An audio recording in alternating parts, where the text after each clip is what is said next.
welcome to this special edition of the Picturehub Show. And today I am with an event production guru. Oh my goodness. Please don't call me that. I'm just an event production lady, woman. Tell us how do you define yourself? Or what do we call you? I know you do flowers, I know you plan. Yes. And yeah, so.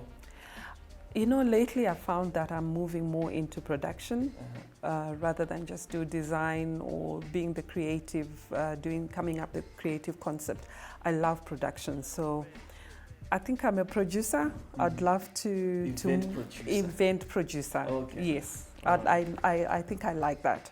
Guru is too much for me. Producer, I'm more comfortable with that. Okay. Yes. So it's a special episode because, as you all know, we've all been hit by this coronavirus pandemic, and we'll be releasing a few episodes where it's focused on the effects.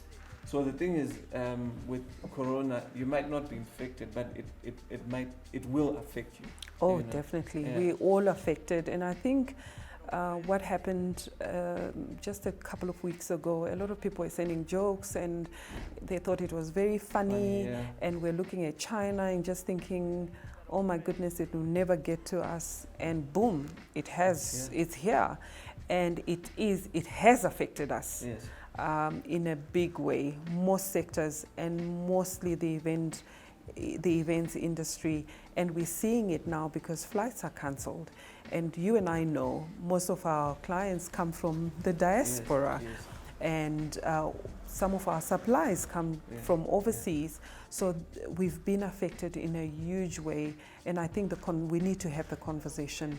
It's serious now. This is no time for jokes and things like that, but this is for us to band together, look at the situation that we have and how we can best assist event planners, service providers, venues, and most importantly, our clients, because that has affected them in a huge way.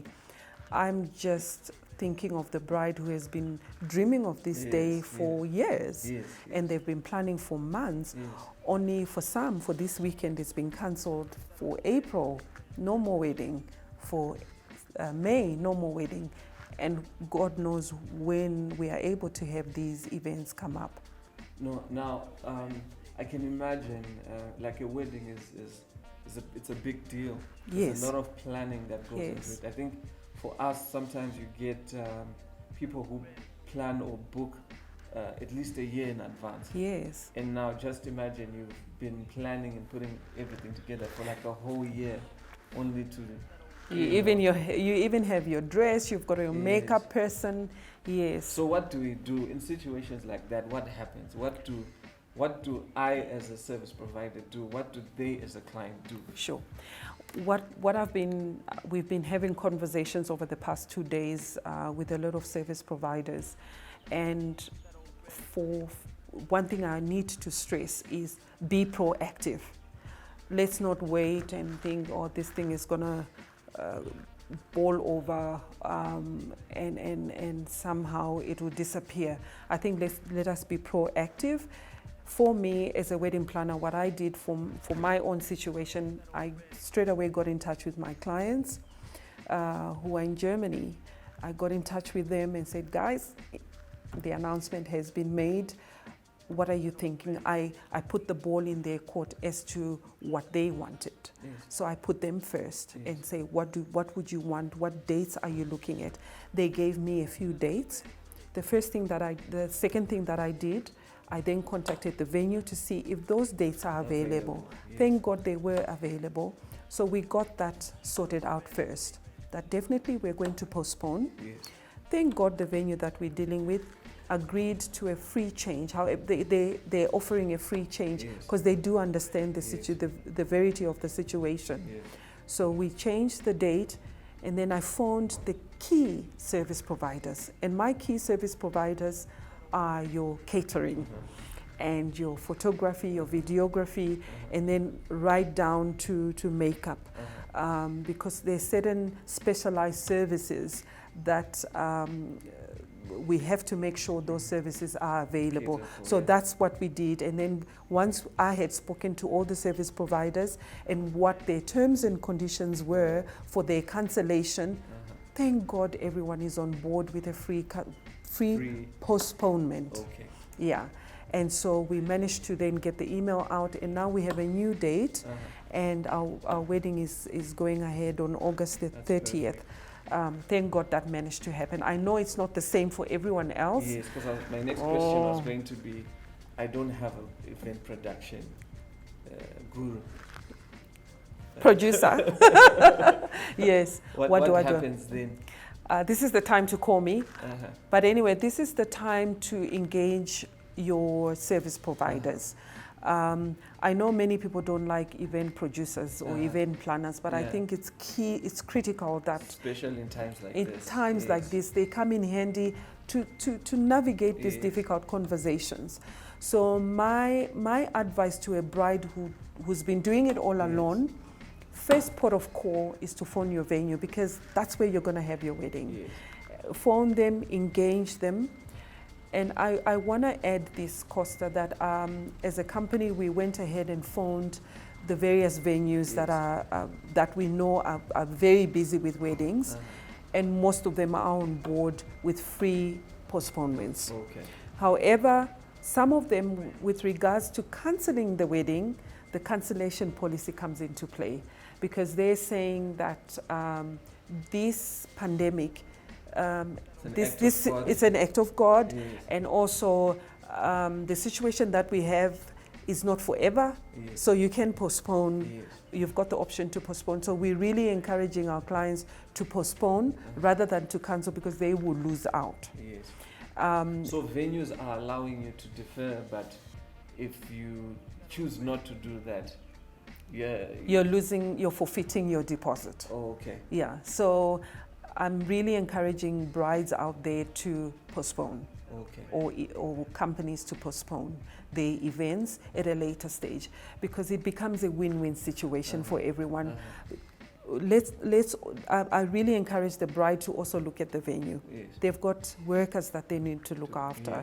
They've got plans for the year. They've got salaries that they need to pay. They've got taxes that they need to pay. So you cancelling the event, there's a whole lot of people that are affected. So we're asking our clients to be very sincere and postpone. And the one thing that I'm really encouraging is for conversation to happen, for people to sit down. I was about to ask you this, where you mentioning that they have employees, they have salaries and what have you.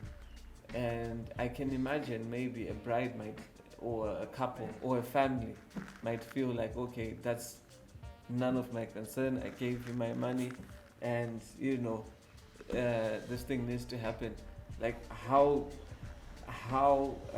do we navigate situations like that? All right. So let's say your wedding is maybe this weekend or next month, which falls within the 60 days. The 60-day ban. The client has no authority over imposing to the venue. So I guess because that's a directive that's coming from the authorities. The police will be on your case. The venue might get closed down or lose their license. So we have to be considerate, and I think the client has got to be considerate of their guests. Infections, a guest might come into the event with an infection. So we have to look at all that. Empathy has to play, has to come into play. So that's why I'm encouraging conversation. Crucial, we call them crucial conversations, And I think just as you're speaking, I then thought, look, I think if it comes to conflict, there's going to be someone who loses out big time. Because I'm thinking of a situation where a venue could easily just say, okay, it's fine. Come, we won't allow you to postpone. Just come with your 60 people, because we have our staff. Maybe that's 20, 30, and that's another thing. does that 90 for events, does that include the service providers? Or From what we've gathered with one of our contacts who has contacted World Health Organization, the 100 includes everyone. Wow. Includes you if you're the photographer, includes me as the event planner. It includes the staff that reside at the venue. Wow. So if there's a staff complement of 20, and then normally at weddings we have 5 to 10 service providers, that's already 30. So the bride and the groom and their family are only bringing in 70. It has to be a total of 100 or less than 100. So we have to be very clear about that. But I want to offer some solutions if I can. Yes. So let's say you're really stuck and you're saying you want to go ahead. We're proposing that go ahead, maybe have a dinner or a get-together at home, invite a marriage officer. If you really wanted to get married on what's tomorrow? It's the 21st of March. If you want to get married on the 21st of March, that's the day that you really want to do this. Invite a few close friends, invite the marriage officer over to your space, have a small event, celebrate and get your marriage solemnized. And then you can always have the big celebration later on. On that point, I actually find how some of our clients,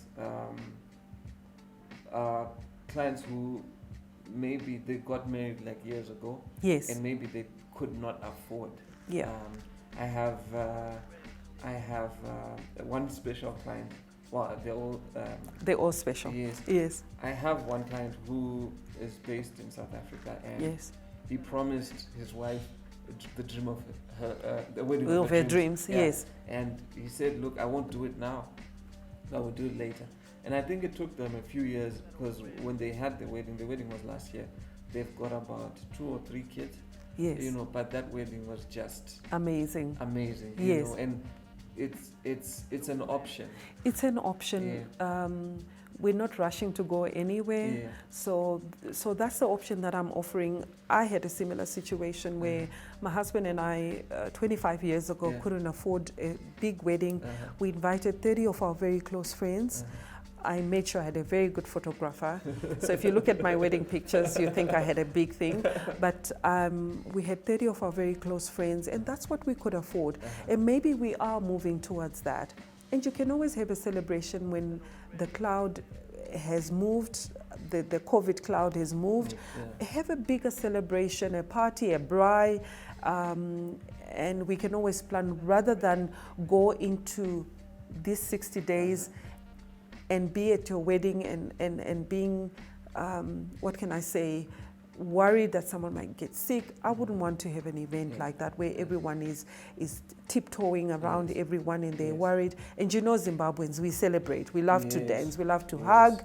We shake. Tinombera maoko. It was hard oh my goodness, shaking hands. It's like So I think let's reconsider. Let's stop. Let's think. Let's breathe. Let's reconsider, and then look at our options, and then we move forward. I guess we really need to realize that we're all on the same page. Yes, all on the same side. You know, when it comes to things like Ebola, cholera, SARS, they all would kind of discriminate. SARS was more Asian, and you know, Ebola was more African, and you have all these other things in between. But this is just affecting everyone.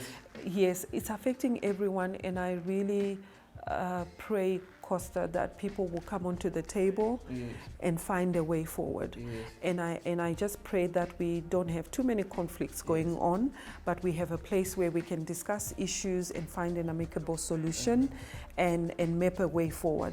And I really, really am pleading with service providers, especially here in Zim. We've already been talking on our different forums, and most of them, thank God, and I really want to thank people who have come on board and just say, look, I'm offering a free a free change of date. I'm offering this, I will give them that. And people have really been very understanding. And so let's have the conversation. Let's not be defensive, but let's hear each other out and find solutions going forward. Yes. Okay. No, thank you. That's been a really interesting perspective. Thank you very much. And I'm sure you just saved a marriage. I hope so. That's the whole thing. My husband and I are into marriage ministry, and that's what we love to do. And I'm happy through our page, or your page, Costa, I'm happy to answer questions. That's what we're here for, and also navigate the different conversations that are going to take place from now onwards in finding solutions. Okay. I know some of the questions that we're being asked are how far should we postpone? Yes. In South Africa, I know they're looking from 6 months. So I kind of like use that as a guide. I know my wedding that I'm planning, we've taken it to August. Yes. I'm really trusting God that will happen. So at least we've got time to plan and really have the dust settle and we can see clearly where we're going. So maybe as a parting, 2 things. Yes. One, which would be the last thing you mentioned, is how can people reach you? Because I'm sure this information does not only apply to the wedding industry. I'm sure corporates as well have production needs, event production needs. Absolutely. And would also want maybe to consult to say, okay, how do we navigate? Navigate? Sure. They can. Then. Yes. Sorry, I talk too much. Yes. Before that one. So I guess that one you'll be telling us, okay, how best can they reach you? Sure. And, I guess that. And then before that one, your last words, I guess, your parting shot, maybe something that I might not have asked or. Costa, the last 2 days have just made me realize how a lot of us in the industry, and I'm talking from a service provider's point of view, is we don't have contracts in place. That's one thing that it raised red flags all over. They don't have contracts in place. So I think we're being taught to be organized and be professional in our field of expertise. So if I say I'm a professional photographer, let that be so. Have contracts, have your things in place, so that things like this, when they come to play, you're able to pull up your contract, but also pull out your heart. Not pull out your heart, but work with your heart and find empathy in working with that. Same thing with the brides. I don't think you should pay someone money without a contract if you don't have a signed contract. Just not show up. Yes, they won't show up. And you go online, you get in touch with someone because they post nice things on social media, on Facebook or whatever. Find out, look at their reviews, contact the clients that they've done weddings before. Very, very critical. And speak to other players in the industry. I'm about to book Costa to do my wedding photography. How is he? That's true. Yes, he takes amazing pictures, but Costa is always late. Oh my goodness, or he gives you your stuff after a year. So those are the conversations that brides or companies need to look out for. Find out who's doing your event, what are their reviews, what is their experience, and also service providers, have your contracts in place. Those are my parting shots. Or alternatively, people can just have an event production. Alternative, they can call me. They can call me, but there are many others that they can call that are as professional. But yes, they can call me. Yes. Okay. And then how can we reach you? All right. Our Instagram page is @ZillahC. ZILLAH, for Charlie. And our email address is tangerineco @zol.co.zw. And Tangerine, is it a K-O or C-O? A C-O. Okay. Tangerine, the fruit. Yes. Okay. So the details will be at the bottom of the page. Thank you. And Yes, thank you so much for having me, Costa, and having this conversation, which is, I think, so key. Yeah. There are many questions out there, and hopefully we've answered them. So, yeah. Thank you. Thank you.